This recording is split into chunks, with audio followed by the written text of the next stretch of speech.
अस्सलाम वालेकुम नाज़रीन यारी रखी सामिटा जी शानदार कामयाबी खां पोइ हिकु ॿियो ड्यूट सॉन्ग अची रहियो आहे फ़ाइज़ा अली ऐं मिठड़ो मुलाई जो। उहो कॾहिं रिलीज़ थींदो उहो तव्हांखे ॿुधाईंदा हिन वीडियो में। ऐं वधीक हुन यारी रखी सामिटा उन खां पोइ वधीक कामयाबु थींदो। हुन ते फ़ाइज़ा अली चयो आहे त हीअ जेको आहे कलाम हुन ते असां पोएं कलाम खां वधीक महिनत करे रहिया आहियूं।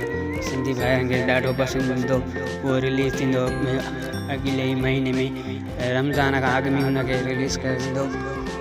ऐं हिनखे हुन जा ॿोल हूंदा उहे बि तव्हांखे ॿुधाईंदासीं। त हुन ते मिठड़ो मुलाई ऐं फ़ाइज़ा अलीअ हिकु वीडियो बयान जारी कयो आहे जंहिंमें हुननि चयो आहे त हिन कलाम ते असां सुठी महिनत कई आहे। हीअ कलाम इंशाअल्लाह सभिनी खे पसंदि। त इहो ई अॼु जी वीडियो।